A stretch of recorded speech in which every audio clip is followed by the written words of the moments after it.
താങ്കൾ പറയുന്നത് കോൺട്രാഡിക്ടറി ആവുന്നത് ഇവിടെയാണ്. താങ്കൾ പറയുന്നത് അനുസരിച്ച് രാഹുൽ ഗാന്ധി പരാതി കൊടുത്താലാണ് അന്വേഷിക്കാൻ പറ്റുള്ളൂ.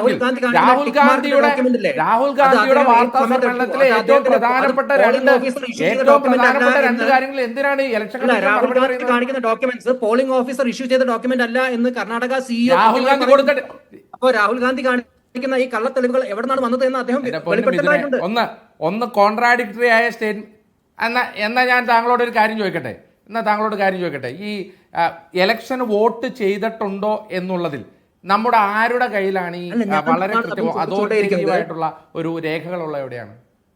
അപ്പൊ ഞാൻ കൃത്യമായി ചോദിക്കുന്ന ഒരൊറ്റ കാര്യമുണ്ട്. ഇവിടെ ഫ്രീഡം പാർക്കിൽ വന്നിട്ട് ഇവിടുന്ന് കുറച്ച് ദൂരമേ ഉള്ളൂ. ഫ്രീഡം പാർക്കിൽ നിന്ന് രാഹുൽ ഗാന്ധിക്ക് ഇത്ര വലിയ പ്രസംഗം നടത്താമെങ്കിൽ അവിടെ 250 മീറ്റർ അകലെയുള്ള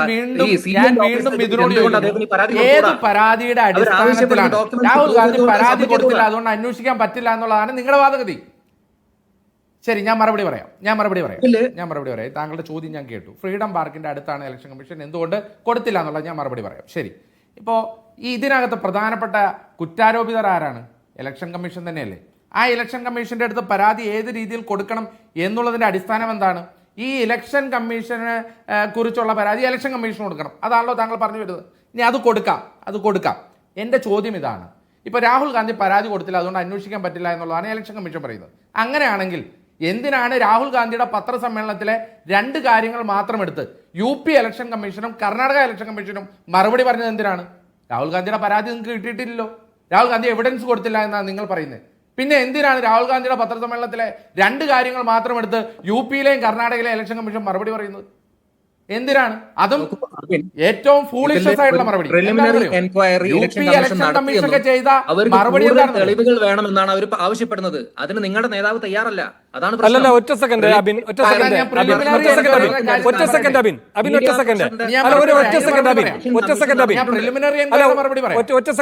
മിഥുൻ, ഈ പറയുന്ന പ്രാഥമിക പരിശോധന ഇലക്ഷൻ കമ്മീഷൻ നടത്തിയെന്നാണല്ലോ അങ്ങ് പറയുന്നത്. കൂടുതൽ തെളിവുകൾ രാഹുൽ ഗാന്ധി നൽകണമെന്നും. ഒരു സെക്കൻഡ്.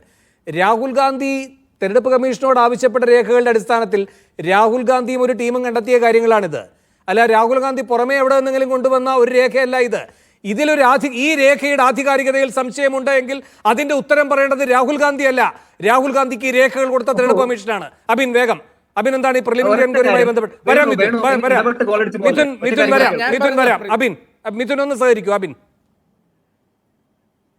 ഞാൻ പ്രിലിമിനറി എൻക്വയറിയുടെ കാര്യം തന്നെ പറയുന്നത് UP election commission preliminary enquiry നടത്തിയെന്നാണ് പറയുന്നത്. എത്ര വിരോധാഭാസമാണെന്നത് അറിയോ? എന്ന് പറഞ്ഞാൽ നമ്മുടെ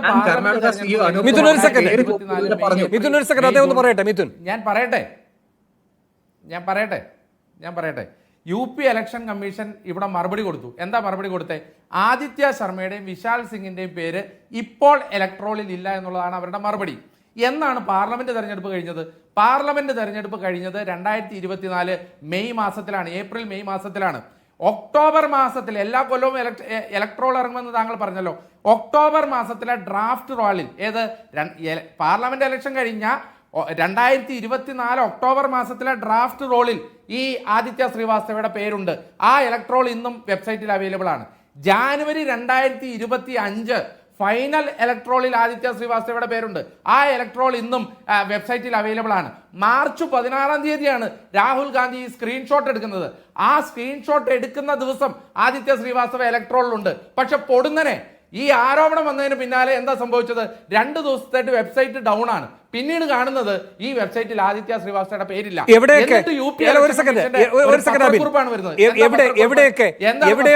എവിടെയൊക്കെയാണ് ഇത് ഇപ്പോൾ ഡൗൺ ആയിരിക്കുന്നത്? കേരളത്തിൽ ഇപ്പോൾ ഡൗൺ ആയിരിക്കുന്നു, തൃശ്ശൂർ ഉന്നയിക്കപ്പെട്ടതുകൊണ്ട് അല്ലേ? അതുപോലെ തന്നെ UP യിലില്ല, മഹാരാഷ്ട്രയിലില്ല, കർണാടകയിലില്ല, ഹരിയാനയിലില്ല, തമിഴ്നാട്ടിൽ ഇതുവരെ ആക്ഷേപങ്ങളൊന്നും ഉണ്ടായിട്ടില്ല. അവിടെ ഈ വെബ്സൈറ്റ് പ്രവർത്തിക്കുന്നുണ്ട്. തമിഴ്നാട്ടിൽ ഈ ആക്ഷേപങ്ങളൊന്നും ഇതുവരെ വന്നിട്ടില്ല. അവിടെ ആ വെബ്സൈറ്റ് പ്രവർത്തിക്കുന്നുണ്ട്. ഇനി അത് മാത്രമല്ല ഒറ്റ കാര്യോടെ ഞാൻ കൂട്ടിച്ചേർത്തിട്ട്, അതായത് എങ്ങനെയാണ് ഡ്യുവൽ വോട്ടിംഗ് നടന്നോ ഇല്ലയോ എന്ന് നമ്മൾ തെളിയിക്കേണ്ടത് CCTV ഫൂട്ടേജിന്റെ അടിസ്ഥാനത്തിലാണ്. ഇപ്പൊ അദ്ദേഹം പറഞ്ഞു 2018 കമൽനാഥിന്റെ കേസിന്റെ അടിസ്ഥാനത്തിൽ ആ CCTV ഫൂട്ടേജ് ഡിലീറ്റ് ചെയ്തെന്ന്. അത് ശുദ്ധ മണ്ടത്തരമാണ്. അല്ലെങ്കിൽ